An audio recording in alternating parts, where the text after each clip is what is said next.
আপনারা ভালো কাজের অ্যাপ্রিসিয়েট করেন, খারাপ কাজগুলো আপনারাও নিন্দা করেন। এইটাই আসলে সমাজে হওয়া উচিত। আমরা সেইভাবেই কাজ করে যাব।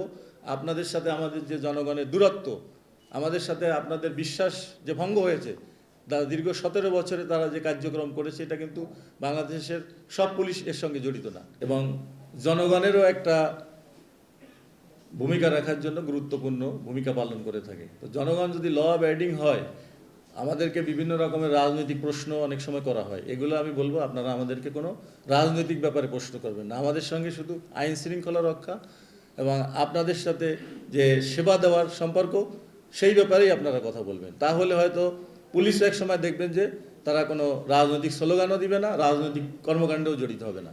বাংলাদেশ পুলিশকে আপনি যে দলে যে মতেরই হন না কেন, পুলিশ হচ্ছে জনগণের বন্ধু।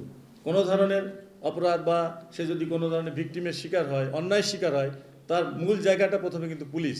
সেই জায়গাটা আমরা অলরেডি আমি বলেছি আপনাকে বক্তৃতায় যে আমরা প্রত্যেক সদর থানাকে জেলার জিরো কমপ্লেন থানা হিসাবে প্রতিষ্ঠা করতে চাই। সেক্ষেত্রে এটা একটু বুঝায় বলা দরকার আপনাদেরকে যে কোনো ধরনের মানুষ থানায় আসুক না কেন, তার যদি আমরা আইনের আওতায় নাও আসে, তাকে এক কাপ কফি খেয়ে বা চা আপ্যায়ন করে তাকে আমি বিদায় দিতে চাই, যাতে পুলিশের বিরুদ্ধে কোনো কমপ্লেইন না থাকে। কারণ আমাদের থানায় যেখানে মানুষ যায় সেখানে রিসিপশনটাই খারাপ, আপনারা দেখেছেন। এইটার পরিবর্তন চাই, তাহলে দেখবেন। আর আপনাদেরও সহযোগিতা চাই। আপনারা ভালো কাজের অ্যাপ্রিসিয়েট করেন, খারাপ কাজগুলো আপনারাও নিন্দা করেন। এইটাই আসলে সমাজে হওয়া উচিত। আমরা সেইভাবেই কাজ করে যাব।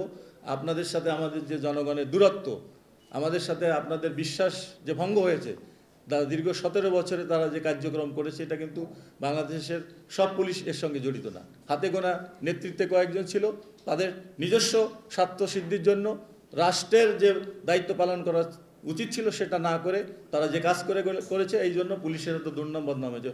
অলরেডি আমি আপনাদেরকে বলেছি যে নির্বাচনে আমাদের একটা সুযোগ হয়েছে যে আমরা জনগণের কাছে যাওয়া। আমরা বাংলাদেশ পুলিশ এবং অন্যান্য আইন শৃঙ্খলা বাহিনী যে বাংলাদেশের জন্য সঠিক কাজ করতে পারে, তার প্রমাণ আপনারা পেয়েছেন।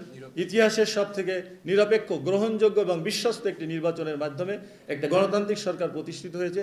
এই সরকারের ভালো কাজ করার জন্য আপনারা সহযোগিতা করবেন, আমি এই আশাবাদ ব্যক্ত করছি।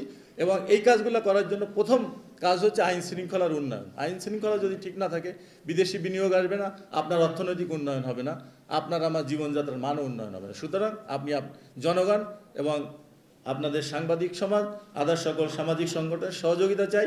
আমরা সবাই মিলে, যারা খারাপ লোক, যারা আইন মানতে চায় না, এই মব কালচার করতে চায়, মাদক ব্যবসায়ী, এদের বিরুদ্ধে সামাজিক সচেতনতা গড়ে তোলেন। আপনার সন্তানরা যে মাদকের সাথে জড়িত, যে কিশোর গ্যাং বলি, এদেরকে আপনারা যদি কন্ট্রোল নিজেরা না করতে পারেন, আপনারা লিখিত দিয়ে আমাদেরকে বলেন, আমরা সংশোধনী কেন্দ্রে পাঠাবো।